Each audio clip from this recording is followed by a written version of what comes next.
Hello, listeners. Hafiz and I want to wish you all a very happy new year and hope that all that you wish for yourself will be fulfilled. New Year's Day is one of the happiest times of the year. People look forward to it, hoping to put the past behind them and to start over, and wish that the new year will be happier and better than the one before. It is customary for people to also make New Year resolutions. But as experience tells us, by the second week of February, most people would have given up on their resolutions. What went wrong? What will it take for us to stick to our resolutions and achieve them? These are some of the questions Hafiz and I would try to answer in this episode of the WADT podcast. If you have enjoyed listening to this episode, do follow and subscribe so that you will not miss future episodes. And share it with someone whom you think will benefit from it. Also, please leave a review on either our Spotify, YouTube, Facebook, or Instagram pages. Hi, Hafiz. Good to see you again. Hi, Paksan. Happy New Year And same to 2022 to you. you. Yeah, it's So, are such you one a of those that would make a New Year resolution? not really. I'm not that type. I will start a resolution when I like and as and when I feel that it is the right time. That's right. Okay, okay. Yeah. Uh, I mean, did you used to do that and then kind of, you changed your mind or you kind of gave up on it? No. I think yeah, as I said, I'm not the kind that start new things in the new year specifically. But Mm, I started when I think I'm ready, I'm prepared. And okay. interesting that you say that many people try and and sometimes fail, so-called fail. I don't Mm, use that word. But this journal of clinical psychology, according to their study, it says that approximately 54% of people who resolve to change their ways fail to make the transformation last beyond 6 months. And the average person made the same life resolution 10 times over without success. I'm not sure whether the oh number my. is a bad or good news. 54%. I thought it's worse than Yeah. that. I think there's probably some reasons to that. And this is what we're going to get into or try to answer in this episode. But I have this first question in my mind is it really necessary to have resolutions, to set goals? What do you think? Is it how important is that? Or setting goals is very important. It gives us a system, a process to follow, to stick to, and setting goals is part of success, I believe. Yeah. I think, one of the thoughts that came to my mind is that, when we set a New Year resolution, it's one more thing we want to do or we want to do differently. It came to my mind that another thing we need to look at or another angle that we need to look this at from is, what are some things we need to give up, for example. Not just keep adding to your life, because your plate is only so big, and if you keep adding into that plate, then you become overwhelmed and you become overworked. So sometimes it's also good to look at the things that you're involved in and uh, decide on what are the things you will continue to do and what are the things that you want to discontinue, so that it frees up more resources, some of your resources, to do something new, or at least to redirect it to the few things that you'll be doing in the coming year, so that you will do it well. I can't remember who said this. Probably is Seth Godin, who said that mediocrity is not about just being average. Mediocrity is when you are not putting your best into whatever you're doing. And if you have not decided to do something well, he says maybe you should think twice about starting it in the first place. Well, I think that point about not having too many things on our plate is very important. I mean, I feel it many times because I tend to add, and then realize that I tend to give up because it's you reach a certain stage where you cannot handle so many things. But it's more importantly, why is it so difficult to achieve this goal? Uh, I believe that all of us are creatures of habit, and why we are creatures of habit, because naturally we tend to want to do things easy, and this is part of our brain. Right, our brain is set up or designed such that it will only do things to preserve its energy. All right, and there's the power of the brain. Right, and from there it resists changes. And this resistance to change, it is very important for us to understand, and to how we can stick to a certain behavior that, as what you mentioned, we want to do. Otherwise, we keep on having this spiral of failure, and that spiral of failure itself becomes a turnoff, because when you think that you fail in something, you tend to don't want to do it. There's this fear of going through that pain of failure again. Mm. That's right. That's right. When you did not succeed a few times, I think it does affect your psyche, and your morale and your confidence level. And you probably tell yourself, your inner voice is telling yourself, you probably won't succeed anyway. So don't have too high expectations. But you still set that resolution. You still make that resolution because you feel that you have to. All right. Well, that's called a New Year resolution, and so we have to set a new resolution. And this book, Atomic Habits, said something very interesting.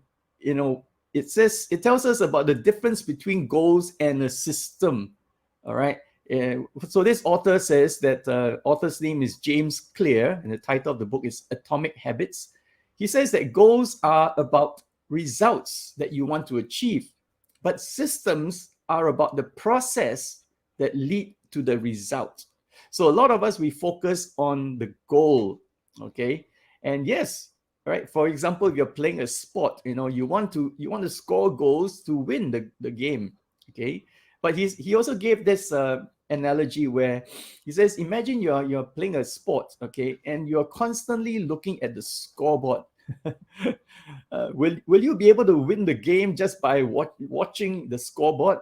He says no. All right, you win the game by improving your abilities, your skills, and if it's a team sport, you improve your game so that you have a higher chance of winning, and not just keeping your eye on the scoreboard. And I think that's a very important point and very good point, because we are just always monitoring our outcomes, and and when we are not hitting it by the second month, third month, fourth month, we slowly become less and less confident. And and when sometimes we give ourselves reasons or excuses to stop pursuing it. Yeah, you mentioned about. I mean, we mentioned about it's difficult. Failure. The stats doesn't look good, but there's good news. All right, the good news is once we manage to change our habit, our behavior. All right, and things become easy. It will stick to you. I think that's the trick, and I think later on probably can share some tricks that we have, because the brain will do things as what we the input that we give, right? And I mentioned just now about habit, right? So there's this, I thought, very succinct definition of habit by uh, Dr. Joe Dispenza. I like to listen to him. He says that habit is actually a redundant set of automatic unconscious thoughts, behaviors, and emotions that's acquired through repetition. So in this short statement, it gives us the idea that when you start repeating things over and over again, the body will know what to do, how to do it better than your mind. Because bear in mind that the mind is also an organ. The brain, the mind comes from the brain, right? Thinking comes from the brain, and when the brain start thinking, it uses a lot of energy. I think you can do your research and find out so much energy is being used by the brain. That's why we need to sleep. We need to have blood in the circulation in the brain and so on, and oxygen, because it takes a lot of energy. So when you do things repeatedly, and the body knows how to do it better than your mind, that's when the habit sticks. Yeah, you're right. I also read somewhere that, the things that we do in the day, about 40+% of the things that we do every day are actually by autopilot. That means, it's not through deliberate and conscious decisions. For example, when, I've also noticed, after listening to that, when I notice how I put on my shoes in the morning, I always put on my left sock first, and then my right sock, and then my left sock, and then my left shoe, and then my right shoe. you know so I began to notice that, and one day I tried to do the opposite. I tried to put on the right sock first, and I tell you, it was so awkward, so uncomfortable. It's like, this is not normal. So I kind of end up putting on the left sock first. So it's indeed very true that, about 40+% of the things that we do every day is out of habit, and we don't really. I think I can even put on my shoes and my socks blindfolded. And the other example is driving to work. Now, I don't drive to work, I take the public transport, but I've driven before, and I can also, attest to that sometimes when you drive to work, right, especially if every day you're taking the same route, some days when you arrive at the office and you say, oh, I'm here already, how did I get here? You did not even remember the traffic lights turning and how many red lights were there, and whether there was some accidents or something different along the way, because your mind was just on autopilot, right? So that's very interesting. So that's the thing about habit, like you say, is it's just repetition, repetition, repetition. But to get started, that's the challenge. How do you start to form that habit? And I think that's where people get stuck. So any suggestions? You are listening to the WADT podcast. If you have enjoyed this episode, be sure to follow or subscribe so that you will not miss any episodes. Share the link to this episode with someone you think that will benefit from it. We want to know what you think of this episode too. Please feel free to share your comments on one of our social media platforms. We are on Facebook, Instagram, and YouTube. You can also email wearethatstu@gmail.com if you have a question or need help. And now, back to the program.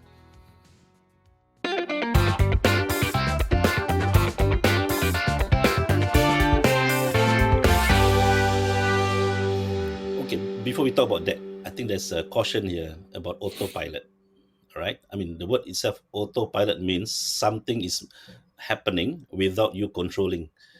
But it is happening, and something is actually controlling it already, but only that you are not aware of it. So Yeah, it's not conscious.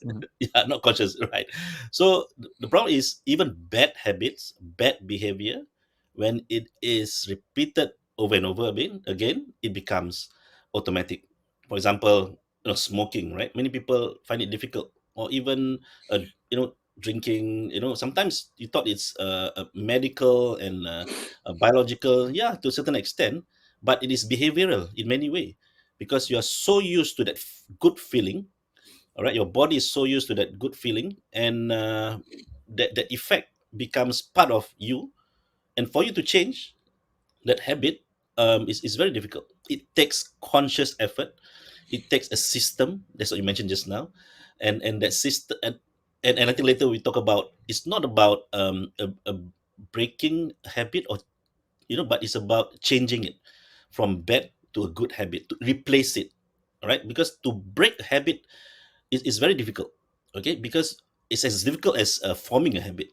So we need to change a habit, replace it with something different that the body now recognize. So when you talk about how to start, okay, a habit. So I was talking about how to trick your brain. And I think Park Seo, you've heard this so many times from me.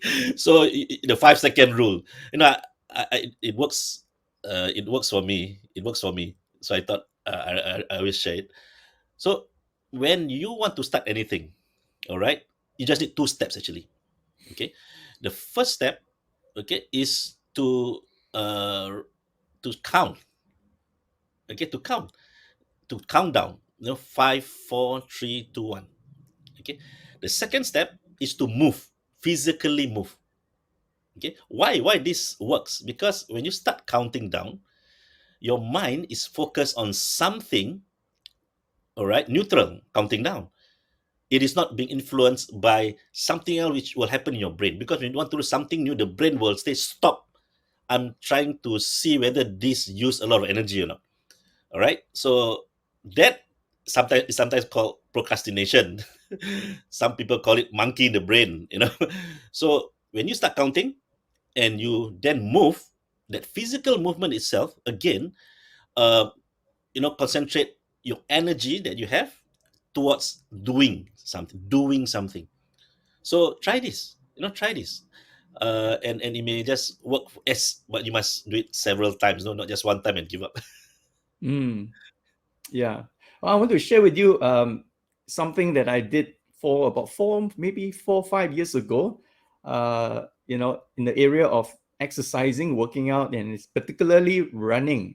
Because since since my national service days were over, I have stopped running. In fact, I don't really like running. I hate running actually. I always, during national service, I have only passed the 2.4 kilometer run maybe a few times. Most of the time I would fail it because I'm just not cut out to run. Well, that's something I tell myself. I'm not a runner. So I've not run, and the only time I've run is when I run after a bus. And in fact, I did not own a pair of running shoes. So one day I just kind of decided, because I also realized that I was kind of in a obese category. Now, I know I don't look like an obese person, but obesity is not about how big you look, how fat you look, but it's about the percentage of body fat. And so I measured myself using a certain instrument, and discovered that I had about 24% body fat, and 25% is considered obese. So I was very, very close to it. So that kind of motivated me to take action. All right. So I went to buy a pair of running shoes, and I started running. Now, my goal wasn't to lose weight or to lose anything. My goal, like this book suggested, don't focus on the goal. Think about the system. So what I decided to do was, I just decided to run or exercise 20 minutes 3 times a week. All right, 20 minutes 3 times a week. Now, didn't matter what I did. All right, whether it's running for 20 minutes or running for 10 minutes and then doing other things for the rest of the time. I just told myself I'm going to do something, all right, to, so that it raises my heart rate and also my breathing, okay, and sweat it out for 20 minutes 3 times a week. I can tell you, initially there was always a reason not to do it. Oh, it's going to rain, so better not go out. But eventually, over a few months, it became a habit. And after about, I can't remember, maybe it was 8 months or 9 months, that I felt something changed. All right. And what changed was, it wasn't anymore, the reason why I was doing all this was because I had to, but that I wanted to. So the resistance, really dropped tremendously. All right, there was no more excuses. There was no more thinking about, oh, what reason is there that I would not be able to go out and either to run or to do any exercise, right? Okay, but I wanted to. Even when it's drizzling, I would go out. So there was this very amazing, change where it's no longer because I have to, but because I want to. I don't know if you have experienced something like this. Yeah. I think it's very important when you say you wanted to, right, and not you have to. It's not about that. You being forced. There's an external force or what. It is you yourself want to make that change, and that comes from the rational mind. So you also mentioned that you start small, start easy, bit by bit. So it's very important that you break down whatever goals that you have into smaller tasks, into smaller ones, achievable ones. All right. We know about the smart goal setting and so on and so forth, but seldom we follow that rule. Okay. But that little progress that you will make you feel better. All right. And a rational mind wants to feel better, right? Okay. And it will increase your self-esteem and reduce that procrastination, because this procrastination or procrastinator's brain only cares about two things, to have fun and to have do things easy. Okay. I mean, what you mentioned just now, running and so on, is just an example. There are many things that we have to do every day. It takes effort. Okay. So breaking down small stuff is one, and making it easy is one another thing, and make it consistent. And for a habit, all right, to become sustainable and enjoyable, um, to start cannot be sudden, because um, it should be automatic. All right. That's why I said important that it's better to start. You mentioned maybe 5 minutes or less, or something. All right, and make it a habit and make it consistent. Yeah. So for Yeah. me, yeah, Mm. I tried a few things, actually, when it comes to exercising. What didn't work usually when I set too big a goal, usually to impress others. Okay. Mm. This world today, we have just social media and everything. It's more like, sometimes you're pressured by what other people think about us. And I think we need to be very careful that we are not actually competing with anyone else. And you mentioned very nicely just now, it's about improving. And the one that you should compare is yourself, is ourselves, not other people's expectations. Yeah. Mm. You think That's right. so? That's right. Yeah. So as I mentioned, I started off with just telling myself, okay, I'm going to work out for 20 minutes, and gradually I was able to increase that from 20 minutes to 25 to 30, to 40 to 45. And today, or at least for the last 1 year or so, my workout time was, minimum of 1 hour. Okay. And yeah, not very intense. I don't go to the gym and I don't carry weights and things like that, and actually you don't have to. So I've kind of learned different things to use, different tools to make use of, to be able to maximize the time, and it's equivalent to going to the gym and carrying weights, and less risky of sustaining an injury. Yeah, so just set a goal that is doable, hit that, and you feel good about it, and then gradually increase. All right. And over time you will be able to hit your mark. So as I said, I wasn't focused on losing X number of kilograms or things like that, because sometimes those things are not controllable. In that sense, you can do all the right things, you can even go on a diet, but you don't find your weight coming down, and then you get discouraged. Okay. So I think having a different perspective, looking at it from another angle, sometimes helps. So I was focused on changing my lifestyle rather than specific goals like losing a certain number of kilograms or things like that. You see, so when you think about it differently, I think it might make it easier for you to be sustainable rather than just focusing on a very very specific goal. You mentioned something strikes me, right? When you say changing your lifestyle. So having the right purpose is very important, because that purpose will drive you. All right. So I would like also to point out this theory, the habit loop theory, by Charles Duhigg, in his book, The Power of Habit. Right. He says that for a behavior to start, there needs to be a cue.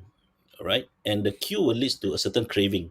That means something that you love to the feeling, the good feeling. right? And anticipating that reward. So the reward is very important. As mentioned, if you mention that lifestyle change, there's a purpose to it, so it sticks. It links to that, and then it becomes a routine. So it becomes a behavior that follows the cue, and the reward will have to come in.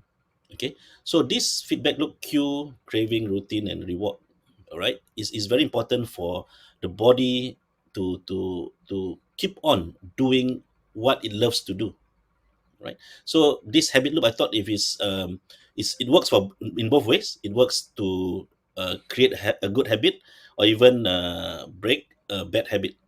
Okay, and how do we do this? Okay, so there are four questions we will ask. How can we make it obvious? That means how we can make that action or that cue such that it becomes obvious. For example, I always tell this example when I want to do my exercise in the morning, before I send my kid to school. I always wear my track shoes and my physical fitness attire, exercise attire. So after I send her, all right, it reminds me that it is obvious that the next thing to do is to go for a walk at least. Right. Second is to make it attractive. So what I do is I go to different places because I like to see different things, right? So I go to different parks. And how can I can make it easy? I don't tell myself that, oh, I must run this far. And I mean, of course, it is good to have a goal, but I have a larger goal. Usually, I will tell myself, okay, by end of uh, 1 month, right, I should be doing this at least once. I'm sorry, about 3 times a week at least. Okay, and lastly, how to make it satisfying. So to me, exercising is self satisfying because for most of us who sit down and do work, all right, I realize that after exercise, my whole day is so fresh. Okay, I'm mentally fresh, I'm physically fresh, and I can last the whole day doing work without feeling the lethargic. And then I sleep early because you tend to, the body say that, you're tired now, you need to sleep and wake up early. Yeah, so that works for me. Wonderful, wonderful. So right now I'm also uh, doing something. Well, I started before the new year, so I'm not sure if I can call it the new year resolution. I guess I'm also like you. I don't deliberately do something, starting from the new year, but yeah, sometimes it coincides. So what I'm doing now is I'm trying to cut off my night snacking. I'm a snacker, and because when Many of I us. take my dinner at about maybe 5:30, 6 o'clock, 6:30, or whatever it is, by 10 o'clock I'm hungry again. Well, hungry is a subjective word, because your body might have those hunger pangs, but what I've also learned is hunger pangs come and they go. So if you ignore it, it will just go away. So you don't have to always answer it. It's like a baby crying, right? You don't have to immediately run to the baby and pick him up.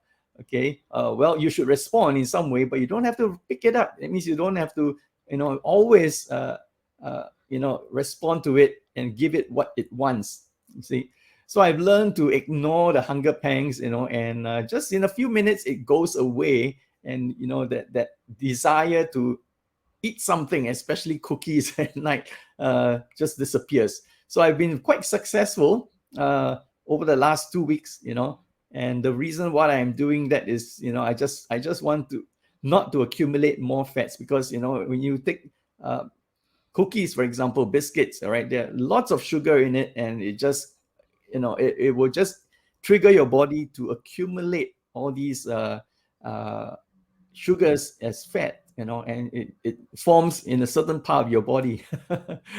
And it's very, very hard to get rid of it after that. So that's something I've been doing for the last 2 weeks. Yeah, sugar is definitely rewarding, all right, for many of us because it makes us feel good. So going back to the habit loop again, if you want to make it difficult, I mean, you have to make it difficult and make it less obvious. For example, that cookie. Now that you remind me, I better put all my cookies back to the storeroom because it's all there on the table. And yeah, you're right. When you see it, it reminds you of the reward, and straight away, without thinking, you grab that cookie. Okay, so make it invisible, All right, make it unattractive. And remember, I think in Singapore today we have the cigarette boxes. They draw, this cancerous tongue and throat. Uh, Yeah, and the various diseases, heart, black heart or black lung. Sorry, all right, due to smoking. So that actually meant to make smoking unattractive. But of course, to many it may not work because it's too strong, right? The habit has been built too strong. They need more than that. that's right. Yeah. So yeah, there are many ways to build a habit, and I think the important thing to understand is it starts with small little steps, right? Don't try to be too ambitious and be patient, because results will come if you just persist, if you continue to do it, and uh, like the book says, don't keep looking at the scoreboard, but focus on what you're doing and just find ways to improve yourself, take small steps and make gradual progress, and you will eventually hit the target. This is the WADT podcast, and thank you for listening. If you have enjoyed today's episode, be sure to like, follow, or subscribe so that you will not miss any episodes. Share the link to this episode with someone you think that will benefit from it. We want to know what you think of this episode too. Please feel free to share your comments on one of our social media platforms. We are on Facebook, Instagram, and YouTube. You can also email wearedats2@gmail.com if you have a question or need help. Till the next time, this is Hafiz and Parkson signing off.